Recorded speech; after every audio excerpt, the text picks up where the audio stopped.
Assalamualaikum and a pleasant day to each and everyone. I am Norhaina Salic. In today's video, I will be discussing the race and ethnicity and gender from the chapter 11 Inequality. So race and ethnicity. So we tend to think of race and ethnicity as being objective in the sense that they are based on such seemingly objective phenotypic characteristics as the color of one's skin.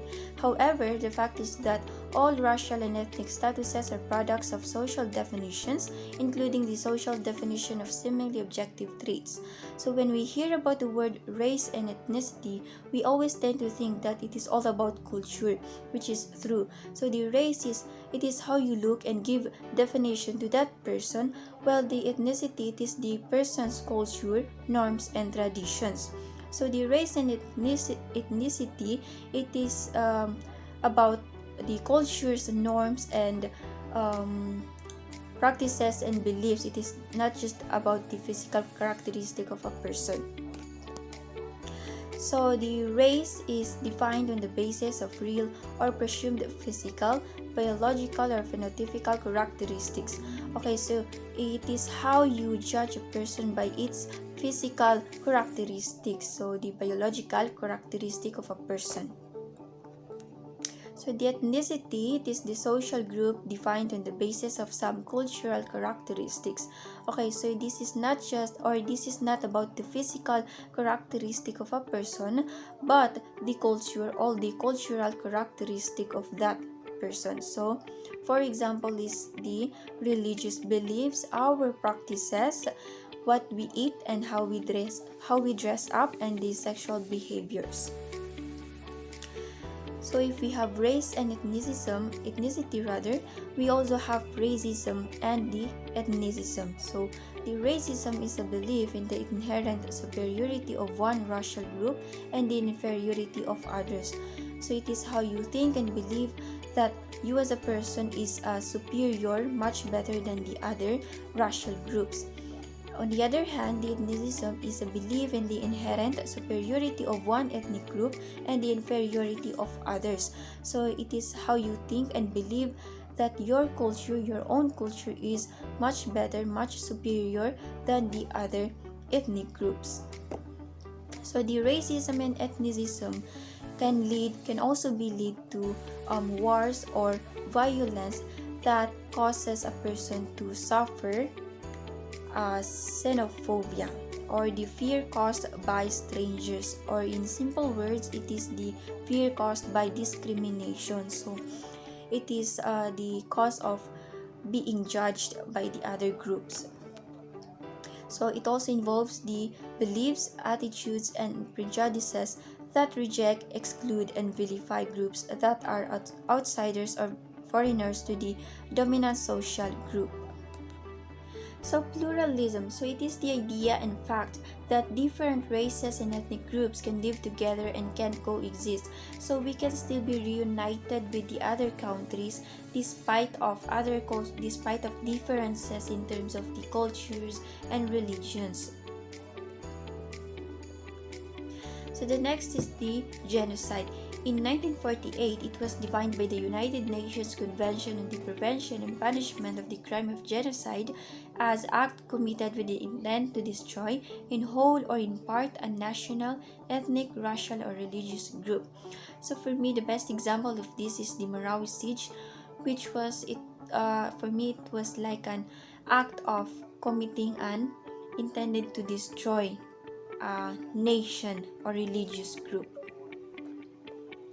So the next is the ethnic cleansing, which is one of the process of greatest concern in the context of ethnicity and globalization. It was defined in terms similar to those used to define expulsion as various policies of forcibly removing people of another ethnic group.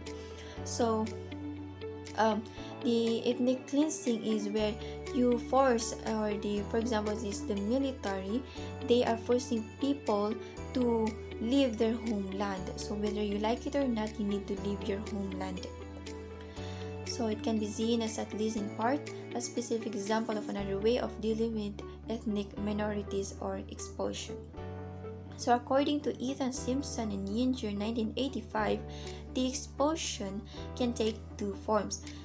the direct or involuntary, or the voluntary. So the involuntary, that is the act of forcing someone to leave their homeland whether they like it or not, while the voluntary, it is in their willingness or cooperation to leave their homeland. So let us now proceed to the gender.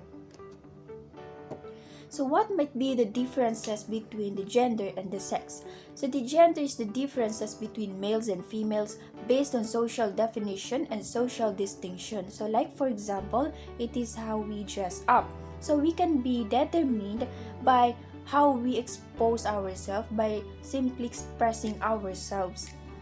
While the sex it refers to the physical differences between males and females, although social definitions are involved here as well. So the sex it is the phenotypical characteristic or the biological characteristic of every person, every male and females. So there are 5 effects of globalization in gender: the gender and the economy, global care chains, trafficking in the sex industry, mail-order brides, and responding to and resisting global minority status, the case of women. So first one is the gender and the economy. One of the key effects of globalization is the transformation of the nature of economic activities. Developing countries have seen a growth in low-paying, informal, and temporary jobs as their economies have shifted from nationalized industries and public sectors to export-oriented production. So next one is the global care chains. So Arlie Hochschild from 2000 argues that migration of domestic workers is part of a global care chain involving a series of personal relationships between people across the globe based on the paid or unpaid work of caring. In global care chains, women supply their own care labor to the employer while consuming other women's care labor, both paid and unpaid. So, in the trafficking in the sex industry, so the increased global flow of people creates a greater opportunity for traffickers to transport women for the purposes of sexual exploitation. And in trafficking in women for sex work has far more deleterious consequences for women than trafficking for domestic work, not only because the former is far more demeaning, but also because victims are exposed to health risks, sexually transmitted diseases like the HIV or AIDS, drug addiction, and a wide variety of other life-threatening situations. So mail order brides. This is a segmented market much like any other. For example, the Thai women are often promoted as sex workers, while the Filipino women are advised as helpers and wives. Women who are trafficked through mail order bride agencies are mostly from the Philippines, Laos, Burma, Vietnam, Thailand, and the former Soviet Union. So the common characteristic of all women trafficked in the mail order industry is that they are pleasers, not competitors.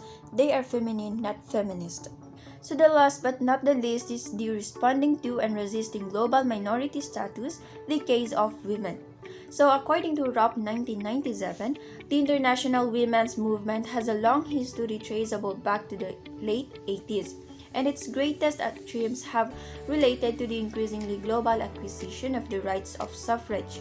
However, it has grown dramatically in recent years, both because of problems created for women by globalization and because of the increased ability to create a global women's movement. More positively, the global women's movement has come to focus on the issue of global justice for women and other minorities. Women throughout the world have not only been involved in the global women's movement, but they have responded at local and regional levels to a variety of problems caused by the globalization. They also interact and organize across borders and at transnational and global levels to deal with common problems caused by the globalization.